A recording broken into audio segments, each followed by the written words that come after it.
السلام عليكم ورحمة الله وبركاته. أخوتي بالله، تحية المساء ألقيها على مسمعكم.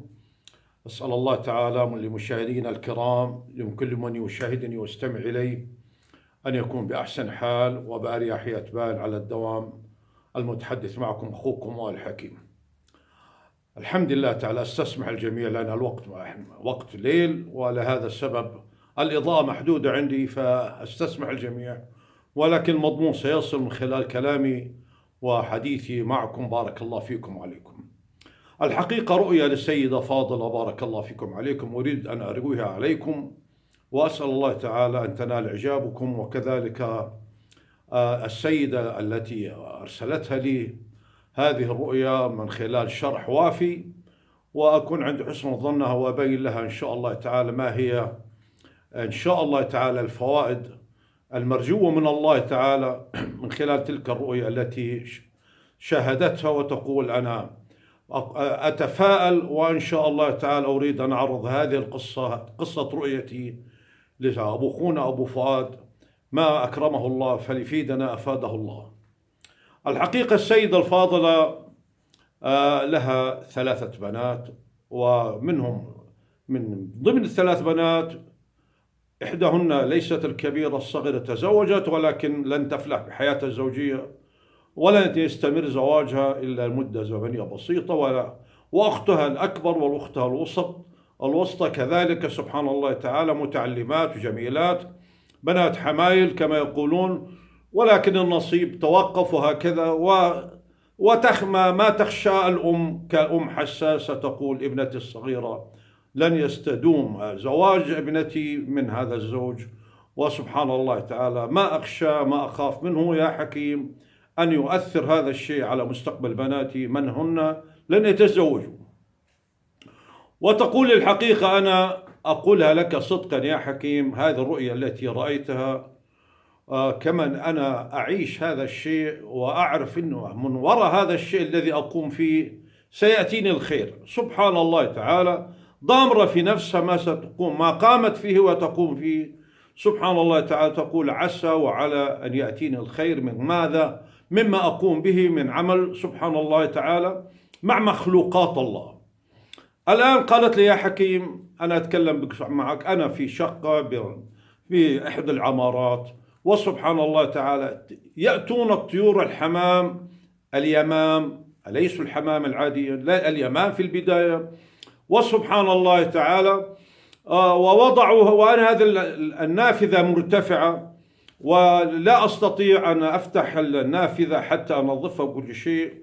فهذا الكلام تقول شيء يعني أنا قبل الرؤيا، تقول أنا أسمع يعني صوت حمام، يعني الحمام المميز الحمام اليمام، وإذا أنا وضعت الكرسي ونظرت سبحان الله تعالى وجدت أن أنثى الحمام أو ذكر الحمام يرقد على البيض، وسبحان الله تعالى وكم كانت فرحة لي، وأنا سبحان الله تعالى فرحت لهذا المنظر وقلت عسى وعلى خير، وراحت الأيام وكل شيء.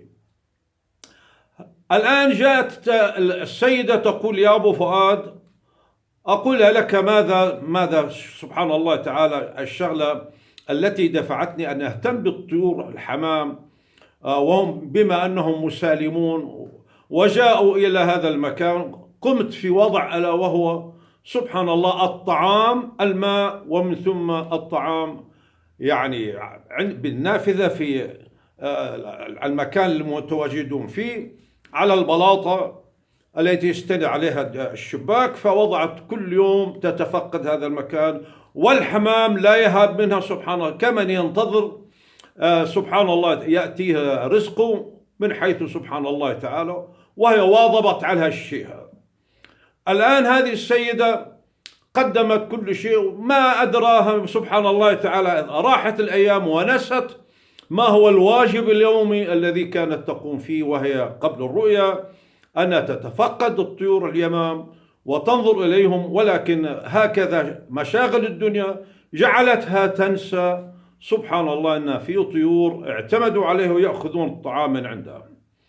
رأت رؤيا تقول لي يا أبو فؤاد بالله عليك أنت أخي بعهد الله تعالى، أنا الحمد لله تعالى إنسانة مؤمنة، وهي مسألة الأحلام والرؤية وشغلات هذه قد تصيب قد لا تصيب، ولكن علمها علم الله تعالى. لكن أرى من حديثك يا أخي سبحان الله تعالى تشلع القلب وتدخل وتستوط. كلامك لطيف وأنت إنسان تبين الحقائق من الأشياء التي هي من باب خزعبلات ودجل، وأرتاح لحديثك. أريد أن أسرد عليك هذه القصة بعد انقطاعي عن الحمام اليمام. لا أقدم لهم الطعام، رأيت رؤيا ما بعدها رؤيا. سبحان الله تعالى، رأيت الحمام كذلك النافذة التي في غرفة ثانية. هذه النافذة الأولى التي شافتها، ولكن النافذة التي هي تطل، التي هي في غرفتها. سبحان الله، هذه الرؤيا التي شاهدتها بنافذتها تقول: أنا وجدت حمام، سبحان من خلق هذا الحمام، هذا الطائر الغريب، وهم يأتون بأنفهم بفمهم ويقرعون عليه الزجاج، هكذا يدق الزجاج عليه، ولهم طريقة سبحان الله يتغزلون مع بعض وكأنهم في قفص، وأنا أعتني فيهم وهم كثر، كمن هما يعني فرخوا في هذا المكان وحن عليهم هذا المكان، أتت الفاميليا كلها التي سبحان الله توالدت وتضاعف الكمية من هذا المكان، تقول: يا حكيم يا حكيم، الوصف غير الشوف، وأنا شفت هذا الشيء. والحمام تريد أن تدخل عليه وتضرب في منقارها الزجاج، كمن تعطيني إشارة: افتحي يا فلانة، افتحي يا فلانة، ها نحن أتينا إليك، ها نحن أتينا. ولكن كانوا في حالة فرح الطيور، يعني متجمعين، وغزل الحمام مع بعض له طريقة يغني ويلف ويدور. فسبحان الله تعالى تقوم بعد انشراح قلب، ما بحياتي شفت مثل هذا المنظر. بالله عليك يا حكيم، ما هو تفسيرك بالكامل؟ بارك الله فيك وعليك، أرجو أن يكون تفسير منه الخير والسعادة. نقول لك يا أختي إن شاء الله تعالى أبشري أبشري، وأنا سأكون عند حسن ظنك بتفسير تلك الرؤيا، وإن شاء الله تعالى تكون رؤية خير وسعادة ومسرة تعم عليك وعلى بناتك بأمر الله الذي لا إله إلا هو. حتى البنت بأمر الله تعالى، من ترك زوجها ولن سبحان الله يدوم الزواج بأمر الله الذي لا إله. البشائر تبشر بالخير. الحمام يمام الجنة. الحمام سبحان الله هذا الطائر المسالم. الحمام هذا الطائر المسالم الذي سبحان الله يسلم، إذا جاءت قطة تفترسه يسلم أمره ولا يدافع عن نفسه ولا شيء، مسالم. وعدا ذلك أنه قريب للإنسان ووفي للإنسان. وكما سبحان الله تعالى عندما سيد الخلق سيدنا محمد كان في الغار وأتت اليمامة ومن ثم العنكبوت ونسج خيوطه وكانت هي ترقد على البيض، فهذا بالدليل ما هابت ولا شيء.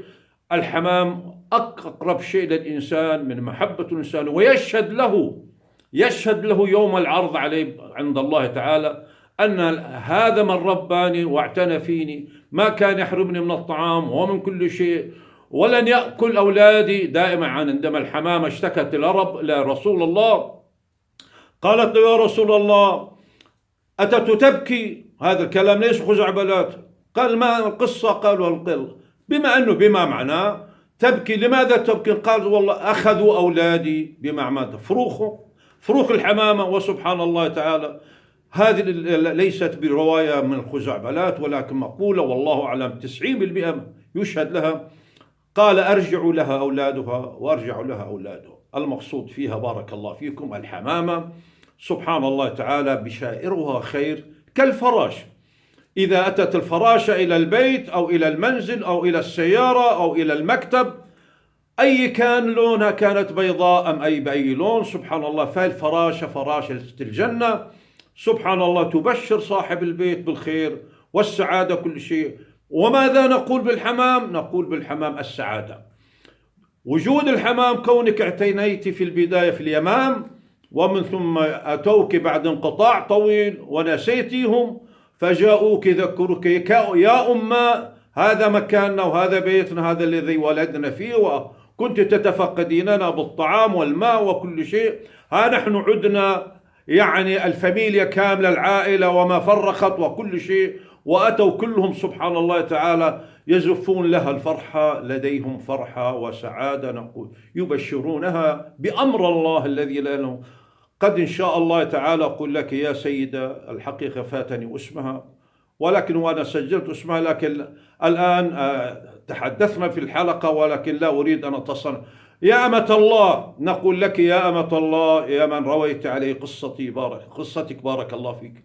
بشائر الحمام تبشر بالخير والسعادة، وعسى وعلى أن يكون قدوم الطيور إلى بيتك الفرج والرزق الوفير بأمر الله تعالى، ويعني فك الوضع الذي تعيشه بناتك من ضيق نفسيا وحزن على أختهم وكل شيء، وكل هذا يتحول إلى المسرات والسعادة والتفاؤل بالخير. وعسى وعلى أن هذه الطيور تكون يعني مجيئهم بهذا ويقرعون بابك كمن يقولون لك أنت المقصودة بهذا المكان. استقبلي ضيوفك، سيأتونك ضيوف كثر، كيف هم جاءوا إلى النافذة بكثرة سيأتونك. توقعي ضيوف، توقعي ناس يأتونك سبحان الله بكثرة، ويصبح بيتك مضياف، ويأتونك من يخطبون بناتك، وبنتك ترجع لها بأمر الله تعالى سعادتها وتعود لزوجها. تقول يا حكيم، بتقول صحيح. قلت لها يا بنتي والله أعلم، أنا العبد الفقير هكذا سبحان الله تعالى، القليل قليل ما أكرمنا الله فيه. ما أنطق بلساني أنا، لكن من مكارم الله تعالى من ينطقون أخواننا بالله هم الأطهار من أكرمنا الله فيهم. فنقول تحليل هذا الشيء، اليمام من يمام الجنة، والحمام بشائر خير، والكذا الجراد فقر، ولكن سبحان الله تعالى عندما نقول الفراشة خير، والأكثر من ذلك دخول الحمام وقوفهم على النافذة. ولهذا السبب كل من يأتي طائر إلى بيته إلى النافذة ويقف على النافذة، فعندما تطير الحمامة لا تهوبها، أنت تكشها، طارت سبحان الله تعالى في هذا المكان، ضع لها رزقها، ضع لها الطعام وضع لها الأكل، وسبحان الله ستأتيك. كل ما تأكل حبة من هذه الحبوب أو القمح أو أي شيء تشهد لك الحبة وتدعي لك هي الحمام وهي تنزل رأسها، جزاك الله خير، جزاك أطعمك الله من جنة النعيم. تنطق وتتكلم وتصلي وتسجد، طائر مخلوق يصلي لله تعالى ويشهد، وعند الحساب سيقول يا رباه بارك في هذا البيت، بارك في أهل هذا البيت، بارك في من أطعمني وأسقاني. وهكذا هي الطيور سبحان الله تعالى. الحمام طيور من الجنة، يعني تفاءلوا فيهم ولا تتشائموا. ونقول لك يا سيدتي يا سيدة بارك الله فيك، رؤياك تسر، ما فيها شيء اللي يزعجك ولا شيء، ولكن إن شاء الله بما أنهم كثرة من الطيور جاءوك، قد تكون البشارة سارة، ومجيء الضيوف إلى بيتك، يرقون باب بيتك يطلبون إحدى بناتك، أو ترجع البنت، أو إن شاء الله تتحسن حالكم للأحسن، والرزق الوفير سيأتيكم، والخير سينعم عليكم بأمر الله تعالى، والسعادة والفرحة. هذه وجود الطيور وهم يغردون ويدورون، كما الحمام له طريقة الغاء كيف يتغزلون، فسبحان هذا تبشر بالفرحة. إن شاء الله تعم عليك الفرحة، وبنتك إن شاء الله تعود إلى زوجها إن شاء الله تعالى بسعادة وبفرحة. وهذا ما لدي. الحلقة الوحيدة التي أخذت 14 دقيقة، الحمد لله فيها ما فيها الكفاية، ولكن أنا وضحت أن الحمام سبحان الله خير وفرج وسعادة على أهل البيت، يعم عليهم الخير. وأحسن خبر سمعته منك عندما جاءوا الكثرة وأخذوا يعني يدقون في منقار الحمام على الزجاج، ويقول لك كيف هذا، نحن عدنا كمحل ما ولدنا بهذا المكان، وسيردون لك الجميل، يبشرونك إن شاء الله بالخير والسعادة. أبشري إن شاء الله تعالى سيعم هذا البيت السعادة والخير يا أختي، وتفرحي إن شاء الله في بقية الصبايا، وإن شاء الله زوجك تتحسن حياته والمعيشية، وأنتم كلكم، وابنتك ترجع لوضعها القديم السابق مع زوجها وهي بأسعد حال بأمر الله تعالى.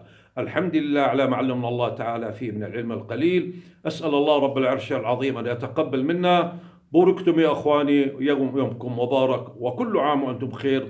اللهم إنا نسألك بأسمائك الحسنى تبلغنا شعبان كامل ونقضي شعبان بعزة وكرامة، ونحن يعني أبعد ما نكون إن شاء الله من البلاد التي أصابها ما أصاب، ولكن هذا قدر الله، رحمة الله على من توفوا واستشهدوا تحت الأنقاض.